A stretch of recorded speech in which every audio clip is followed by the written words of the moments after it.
وغیرہ، اور پھر اس میں لوگوں کو محدود مدت تک رہنے کی بات کرتے ہوئے کہے اس گھر میں چند شروط تعلیمات پر عمل کرتے ہوئے رہو،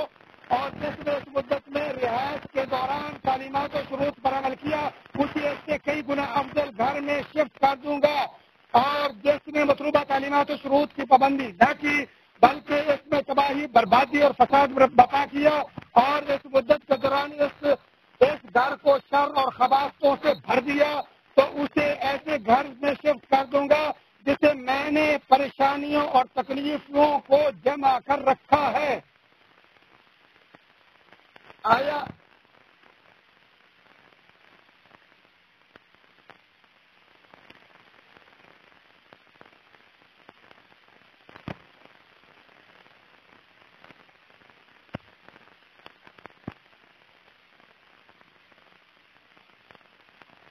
یہ گھر کی طرف سے، آیا یہ گھر والے کی طرف سے عدل و انصاف اور مہربانی نہیں ہے؟ ہاں، کیوں نہیں؟ اور آسمان و زمین میں اللہ ہی سب سے اعلیٰ صفات کا مالک ہے، چنانچہ گھر سے مراد دنیا اور اس کے بعد جنت ہے یا جہنم۔ اور اللہ تعالیٰ نے ہمارے لیے آسمان کو چھت اور زمین کو فرش بنایا، اور ہمارے لیے سمندروں، نہروں اور ہر سود مند چیز کو مسخر کرتے ہوئے بنی آدم کو اس کا کنٹرول سنبھال دیا۔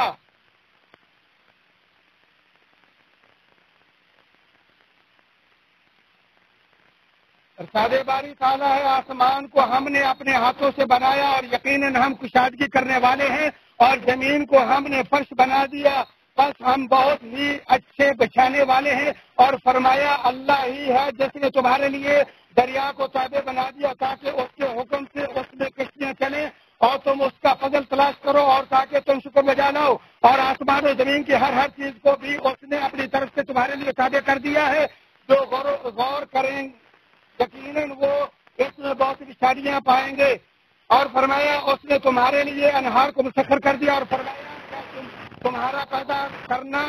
زیادہ دشوار ہے یا آسمان کا؟ اللہ تعالیٰ نے اسے بنایا، اس کی بلندی اونچی کی، پھر اسے ٹھیک ٹھاک کر دیا، اس کی رات کو تاریک بنایا اور اس کے دن کو نکالا، اور اس کے بعد زمین کو ہموار بچھایا، اس میں سے پانی اور چارہ نکالا اور پہاڑوں کو مضبوط کر دیا۔ یہ سب تمہارے اور تمہارے جانوروں کے فائدے کے لیے ہے۔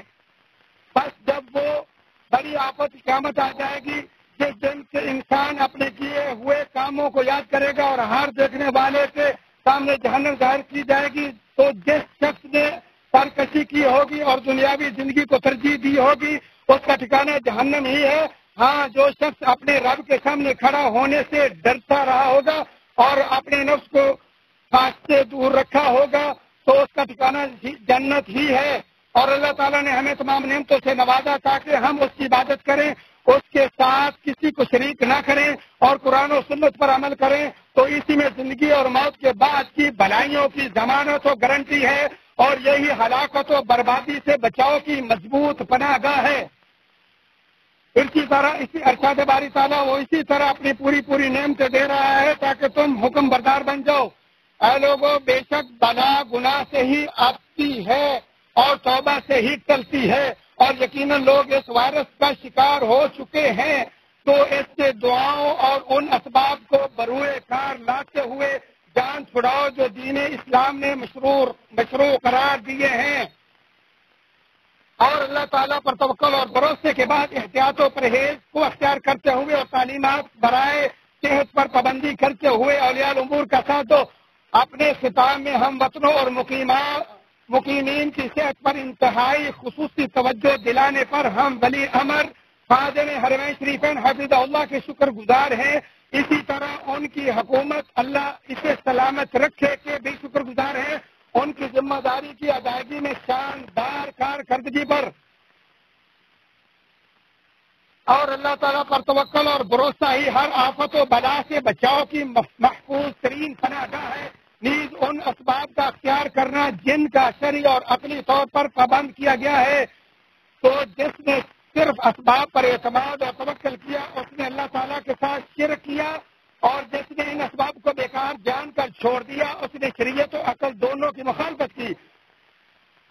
اور یہ غموں کے بادل بھی اللہ تعالی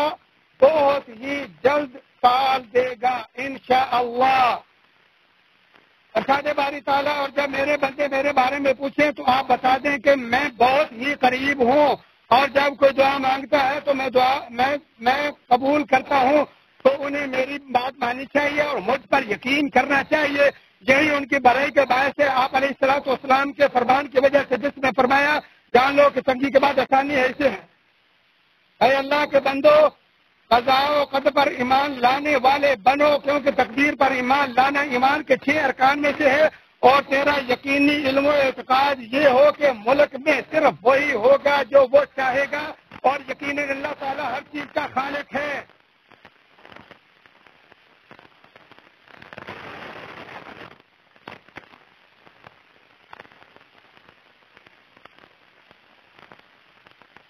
ارشاد باری تعالیٰ ہے، بلا شبہ ہم نے ہر چیز کو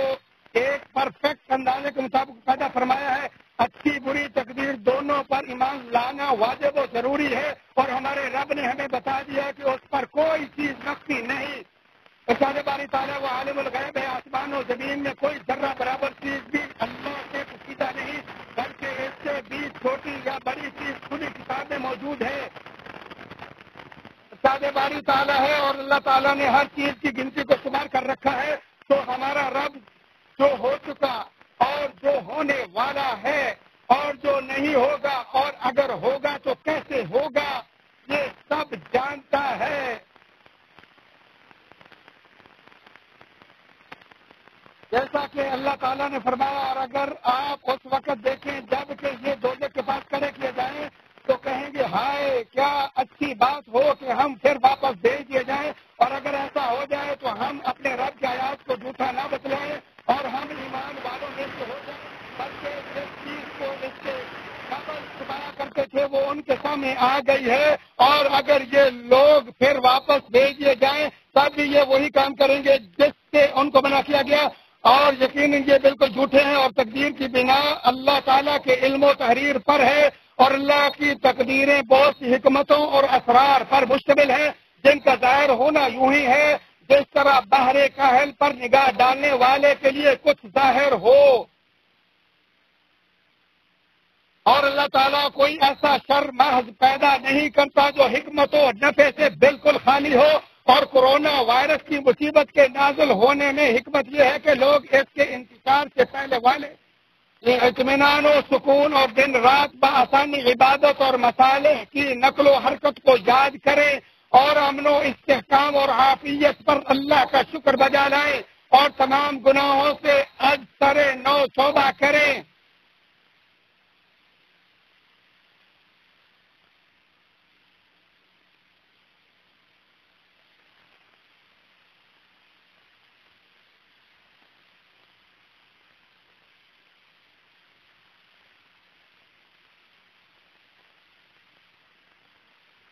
اسی طرح اس مصیبت کی حکمتوں میں سے مخلوق کے سامنے اللہ تعالیٰ کی عظیم قدرت و جبروت اور عزت کا اظہار ہے تاکہ شک میں مبتلا لوگوں کا یقین پختہ ہو جائے۔ چنانچہ مجرد آنکھ سے نظر نہ آنے والے اس وائرس کا پوری انسانیت پر روب طاری ہے، اور ان کے گناہوں کے بدلے اگر اس سے بھی طاقتور کوئی چیز ان پر مسلط کر دیتا تو پھر ان کا اثر کیا ہوتا۔ ارشاد باری تعالیٰ تیرے رب کے لشکروں کو سوائے اس کے کوئی نہیں جانتا۔ اس مصیبت کی حکمتوں سے یہ بھی ہے کہ واحد و قہار کے سامنے انسان کی کمزوری و بے بسی کی معرفت کہ اللہ تعالیٰ نے جب اس کے گناہوں کی بدولت اپنی ایک ادنی سی مخلوق اس پر مسلط کی تو وہ اسے بھی نہ روک سکا۔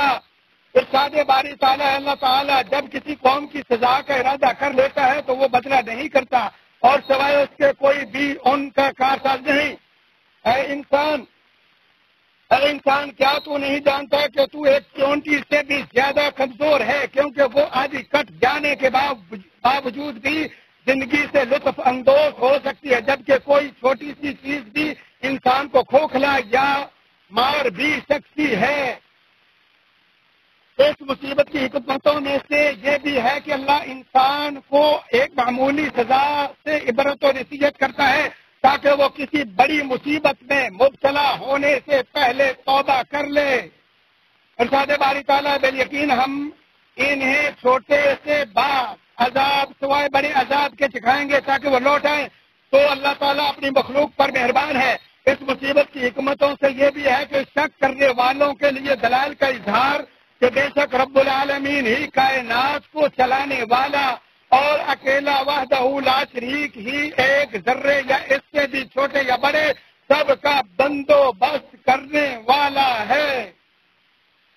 ارشاد باری تعالیٰ جو چاہے اللہ کر گزرنے والا ہے۔ چنانچہ اگر یہ وائرس مطلق اپنی مشیت و قدرت اور سوچ سے منتقل ہوتا تو تمام لوگوں یا ان کی اکثریت کو لاحق ہو چکا ہوتا، لیکن یہ اللہ تعالیٰ کے زیر کنٹرول اس کے حکمت و مشیت کے تحت ہے۔ جس کو چاہتا ہے اپنے عدل و انصاف کی بدولت لاحق کرتا ہے اور جس سے چاہتا ہے اپنی مہربانی سے پھیر دیتا ہے۔ اور عقیدہ توحید میں نبی صلی اللہ علیہ وآلہ وسلم نے اس کو ثابت کرتے ہوئے فرمایا بیماری کا متعدی ہونا، بدشگونی، ہامہ اور سفر یہ سب لغو ہے۔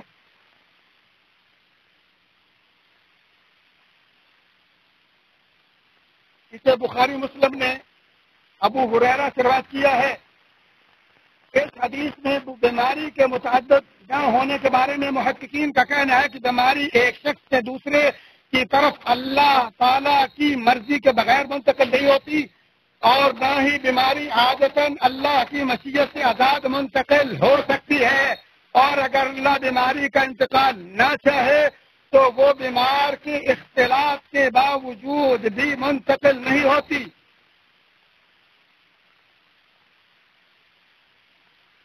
تو نفی اہل جاہلیت کے اس عقیدے کی ہے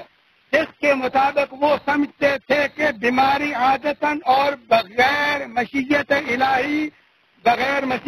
منتقل ہوتی ہے، جبکہ مسلمان اللہ پر توکل کے بعد شرعی اسباب اور مباح تجربات کے اختیار کرنے کا پابند ہے۔ آج صلی اللہ علیہ وسلم نے فرمایا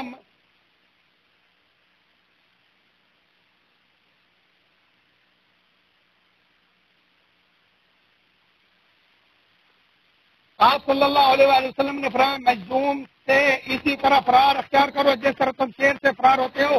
اسے بخاری نے ابو ہریرہ سے اور صحابہ میں تعاون پھیلا تو عمر رضی اللہ تعالیٰ عنہ لوگوں کے ہمراہ شام میں اس تعاون پر داخل نہ ہوئے، حالانکہ ابو عبیدہ رضی اللہ وغیرہ رضی اللہ عنہم اسی مکمل رضا کے ساتھ اور شام میں عمر بن عاص رضی اللہ عنہ نے لوگوں کو پہاڑوں پر چڑھا دیا، جہاں تک کہ اللہ تعالیٰ نے یہ وبا ٹال دی،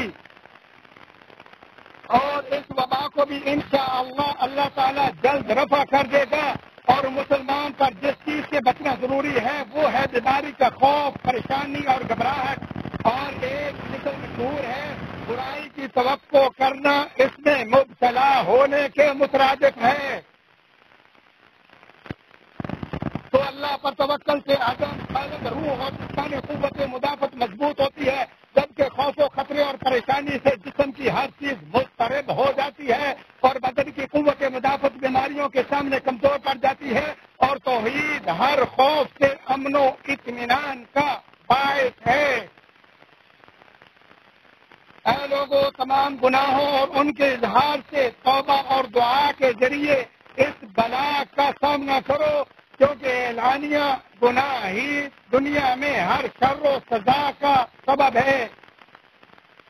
اور لوگوں کے ساتھ وہی معاملہ کرو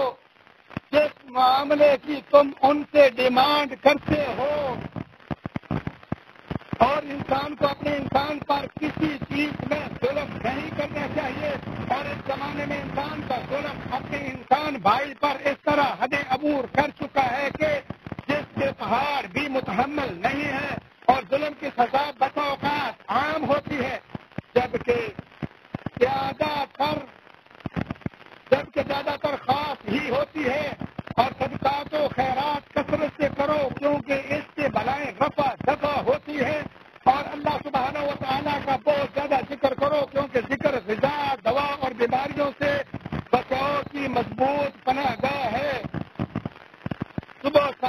اذکار کی پابندی کرو اور ذکر و اذکار کی کتابیں جمع کرو. اور ان کتابوں میں سے ایک کتاب تحفۃ الذاکرین ہے. ارشاد باری تعالیٰ تم سب اپنے رب کی طرف جھک پڑو اور اس کی حکم برداری کیے جاؤ اس سے قبل کہ تمہارے پاس عذاب آ جائے اور پھر تمہاری مدد نہ کی جائے. اللہ تعالیٰ قرآن عظیم کو میرے اور تمہارے لیے باعث برکت بنائے, میرے اور آپ کے لیے اس کی آیات و ذکر حکیم کو نفع بخش بنائے اور ہمیں سید المرسلین کے طریقے اور درست بات سے فیضیاب فرمائے. کسی پر اکتفا کرتے ہوئے اپنے تمہارے اور تمام مسلمانوں کے لیے تمام گناہوں کی اللہ سے بخشش طلب کرتا ہوں.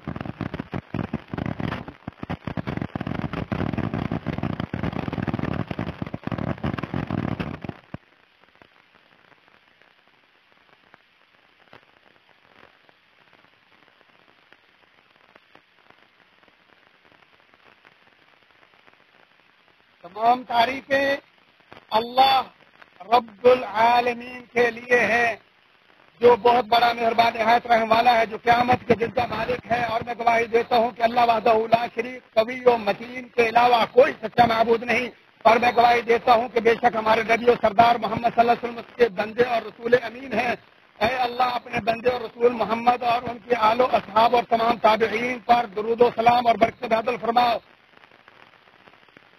اللہ عز و جل کا تقوی اختیار کرو, شاندار نتائج کے حصول میں کامیاب ہو جاؤ گے اور ہلاکت و بربادی سے نجات پا جاؤ گے.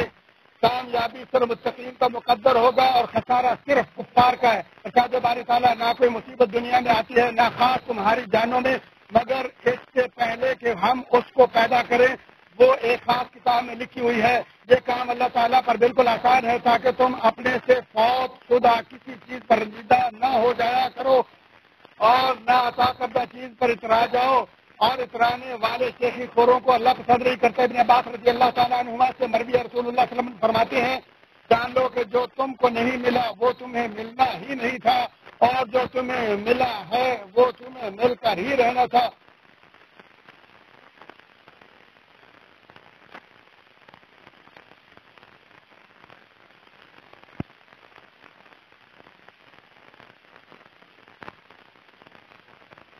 اور حدیث میں ہے احتیاط سے تقدیر نہیں بدلتی جبکہ دعا نازل اور غیر نازل ہونے والی سب کے لیے نفع بخش ہے.